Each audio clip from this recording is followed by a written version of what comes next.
មីដាបៃតាជាព្រះព្រំឬជាព្រះបង្កើតកូននៅក្នុងជំរឿដួងចិត្តមាតាបិតាគ្រប់រូប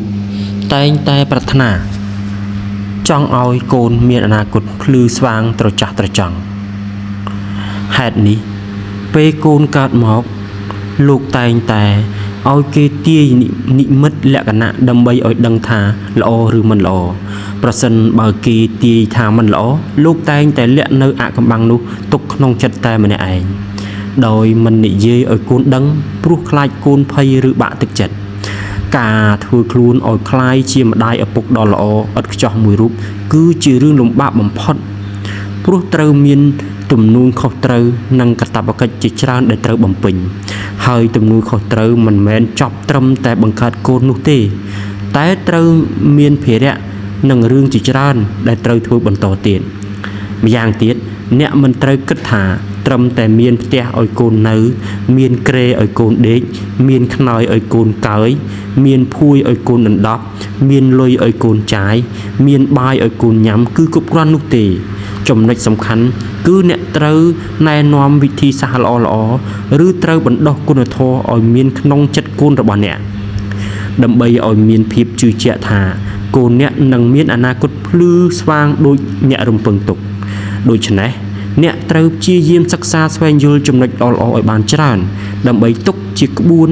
អប់រំកូនតូចរបស់លោកអ្នកឲ្យដើរផ្លូវត្រឹមត្រូវ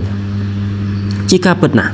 ទឹកចិត្តរបស់ម្ដាយឪពុកគឺចង់ឲ្យកូនមានអនាគតល្អប៉ុន្តែមិនដឹងជាធ្វើយ៉ាងណាទេគឺបានត្រឹមតែគិតស្រមើស្រមៃរងចាំឱកាសឬព្រេងសំណាងកើតឡើងឯងតែប៉ុណ្ណោះព្រោះគាត់គ្មានចំណេះដឹងគ្រប់គ្រាន់ដើម្បីឲ្យកូនគាត់មានអនាគតល្អយើងដឹងហើយថាកាលបើការងារឬរឿងអ្វីមួយត្រូវបានបណ្ដោយតាមតែព្រេងវាសនាអ្នកជាអ្នកកំណត់នោះតើវានឹងទៅជាយ៉ាងណាដូច្នេះម្ដាយឪពុកគ្រប់រូបត្រូវចេះស្វែងរកវិធីសាស្ត្រល្អៗដើម្បីដឹកនាំជីវិតកូនឲ្យដើរផ្លូវត្រឹមត្រូវគ្រប់ពេលវេលាដោយពាក្យមួយឃ្លាពោលថាកូនគឺជាបេះដូងជាដង្ហើមនិងជាប្រមាត់ឬជាអាយុជីវិតរបស់ម្ដាយឪពុកពាក្យនេះគឺចង់បង្ហាញពីទំនួលខុសត្រូវរបស់លោកអ្នកមានគុណចំពោះបុត្រធីតាហេតុនេះលោកអ្នកដែលស័ក្តិសមនឹងពាក្យនេះគួរតែសិក្សាស្វែងយល់ពីរបៀបចិញ្ចឹមកូនអប់រំកូនឲ្យបានល្អប្រសើរព្រោះការបណ្ដោយឲ្យព្រេងវាសនាដឹកនាំជីវិតកូនគឺជាការប្រថុយប្រឋានពេកហើយដូច្នេះអ្នកគួរតែព្យាយាមសិក្សាស្វែងយល់ពីគោលការណ៍ខ្លះៗដែលតាក់ទងនឹងការទូមានកូនឲ្យមានអនាគតល្អមានគោលការណ៍3យ៉ាងដែលព្រះពុទ្ធបានបង្ហាត់បង្រៀនទុកមកគឺទី1គឺបុព្វកម្មអំពើល្អឬអាក្រក់ដែលយើងបានធ្វើក្នុងពេលមុនទី2បច្ចុប្បន្នកម្មអំពើល្អឬអាក្រក់ដែលយើងកំពុងធ្វើក្នុងពេលនេះទី3អនាគតកម្មអំពើល្អឬអាក្រក់ដែលយើងនឹងធ្វើក្នុងពេលខាងមុខទ្រឹស្ដីកម្មផលមានច្រើនណាស់ក្នុងព្រះពុទ្ធសាសនាតែក្នុងទីនេះសូមលើកយកចំណុចមួយចំនួនទុកជាការបង្ហាញផ្លូវដល់ម្ដាយឪពុកដើម្បីដឹកនាំកូនចៅឲ្យបានល្អបុព្វកម្មគឺជាអំពើដែលបានធ្វើរួចមកហើយ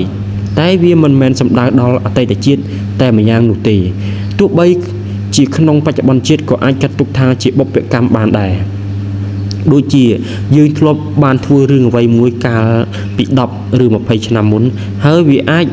នឹងហុចផលឲ្យយើងក្នុងរយៈពេល10ឬ20ឆ្នាំក្រោយក៏ថាបានបុព្វកម្មខ្លះយើងបានភ្លេចទៅហើយតែវានៅតែតាមហុចផលឲ្យយើងទៀតក៏មានដូចជាពេលខ្លះយើងជួបបញ្ហាឬភាពលំបាកផ្សេងក្នុងជីវិតយើងតែងតែទូញយំរៀបរាប់ថាតើខ្ញុំបានធ្វើកម្មអ្វីហេតុអ្វីបានជារឿងអកុសលទាំងនេះធ្លាក់មកលើរូបខ្ញុំតែម្នាក់ឯងឧទាហរណ៍នេះគឺបានបញ្ជាក់អំពីធម៌ពលរបស់បុព្វកម្មដែលយើងបានធ្វើហើយយើងបានភ្លេចទោះបីជាមានអ្នកខ្លះនិយាយថាបុព្វកម្មគ្មានអំណាចអ្វីមកលើជីវិតយើងទេឲ្យគេនិយាយតាមចិត្តចុះតែបើតាមការពិតអំណាចរបស់វាអាចដឹកនាំឬគ្រប់គ្រងជីវិតរបស់យើងបានគ្មាននរណាមួយអាចរត់រួចឬគេចផុតពីផលកម្មដែលខ្លួនបានសាងនោះឡើយនរណាធ្វើកម្មបែបណាតែងតែទទួលបានផលកម្មបែបនោះដូច្នេះហើយបុព្វកម្មល្អឲ្យផលល្អបុព្វកម្មអាក្រក់ អោយផលអាក្រក់ទង្វើរបស់យើងនៅពេលនេះនឹងคล้ายទៅជាបុព្វកម្មនៅពេលក្រោយទង្វើរបស់យើងនៅថ្ងៃនេះនឹងคล้ายទៅជាបុព្វកម្មនៅថ្ងៃក្រោយទង្វើរបស់យើងនៅខែនេះនឹងคล้ายទៅជាបុព្វកម្មនៅខែក្រោយ